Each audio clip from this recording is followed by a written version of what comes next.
Genesis 38. And it came to pass at that time that Judah went down from his brethren, and turned in to a certain Adulamite, whose name was Hira.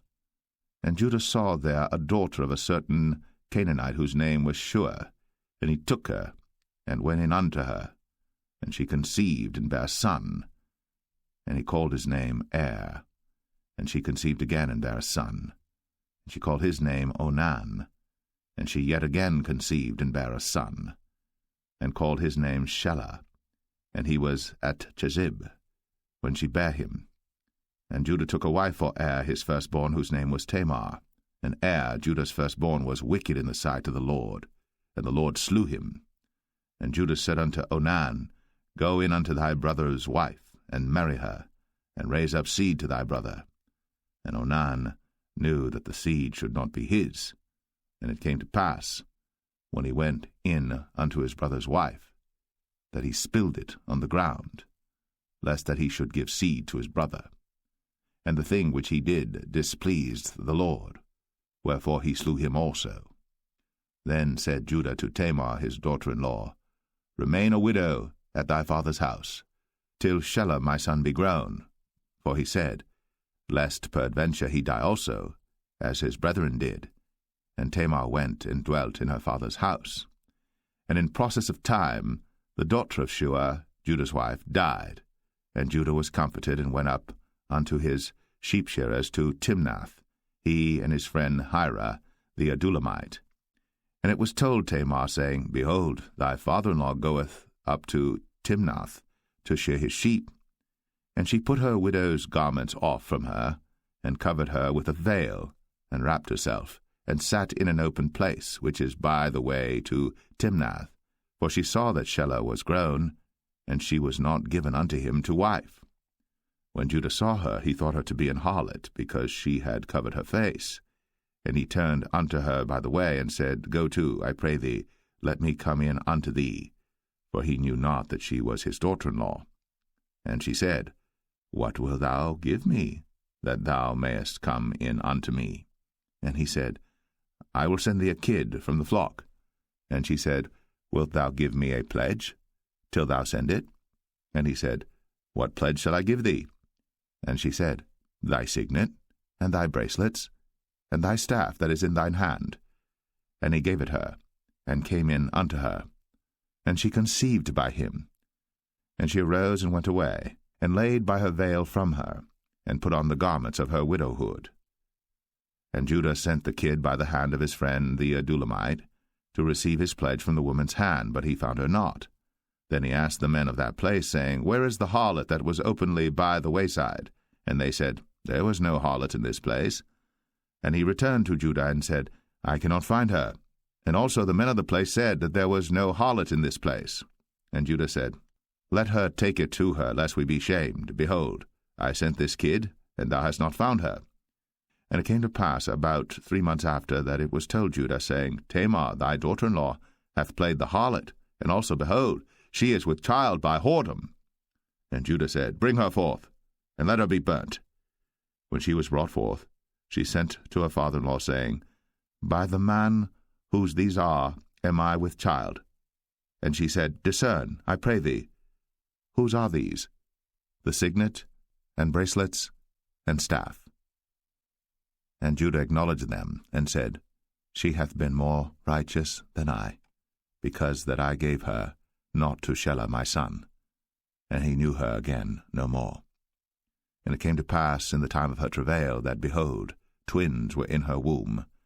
And it came to pass, when she travailed, that the one put out his hand, and the midwife took and bound upon his hand a scarlet thread, saying, This came out first. And it came to pass, as he drew back his hand, that, behold, his brother came out. And she said, How hast thou broken forth? This breach be upon thee. Therefore his name was called Pharez. And afterward came out his brother, that had the scarlet thread upon his hand, and his name was called Zerah.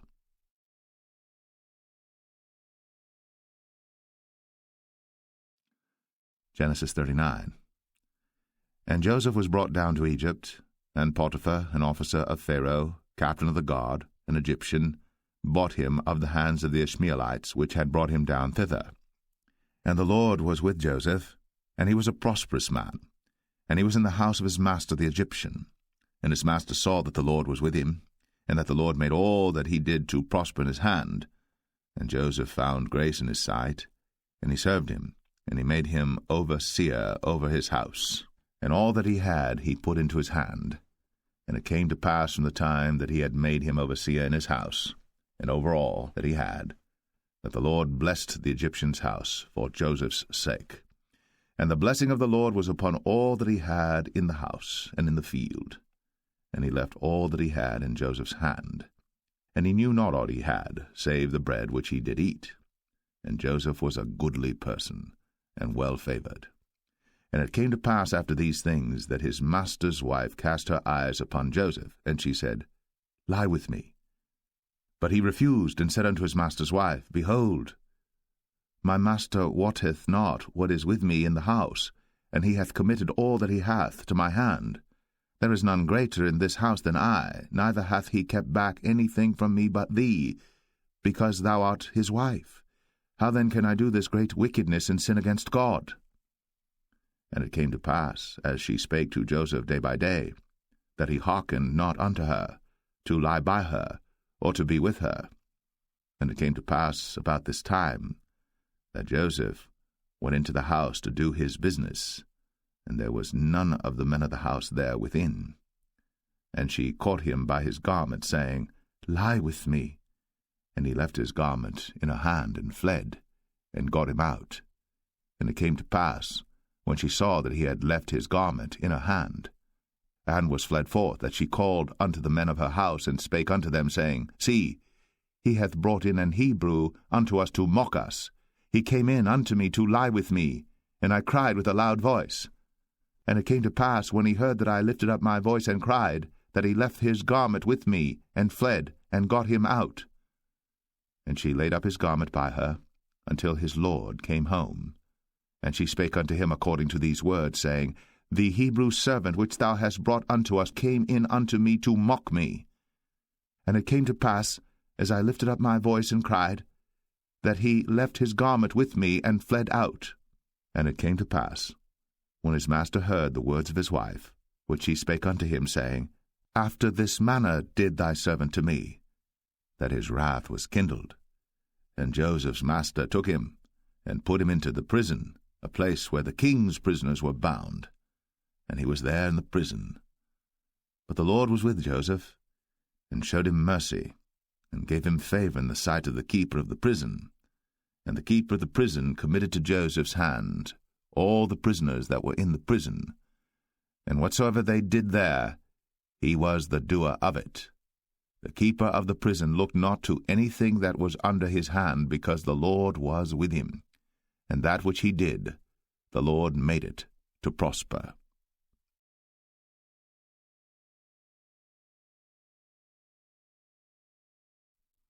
Genesis 40.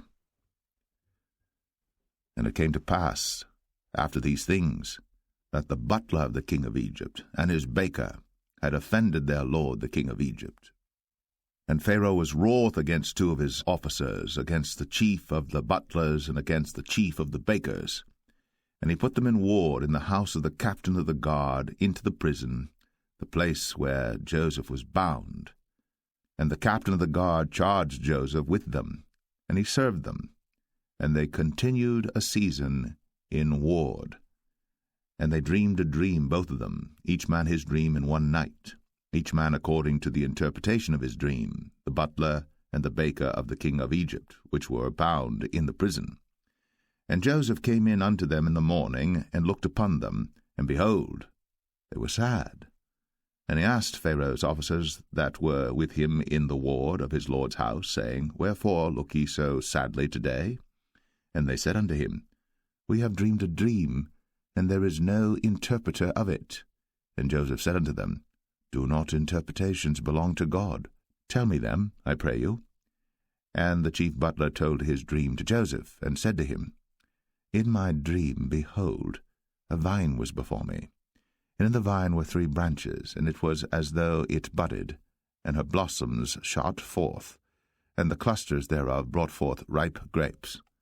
And Pharaoh's cup was in my hand, and I took the grapes, and pressed them into Pharaoh's cup, and I gave the cup into Pharaoh's hand.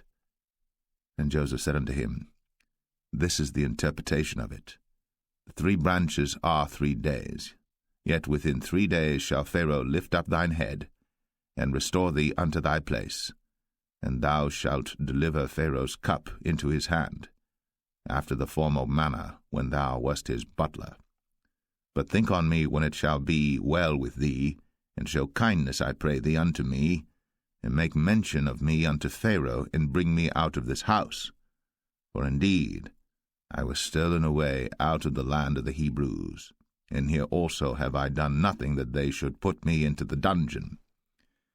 When the chief baker saw that the interpretation was good, he said unto Joseph, I also was in my dream, and behold, I had 3 white baskets on my head, and in the uppermost basket there was of all manner of bake meats for Pharaoh, and the birds did eat them out of the basket upon my head.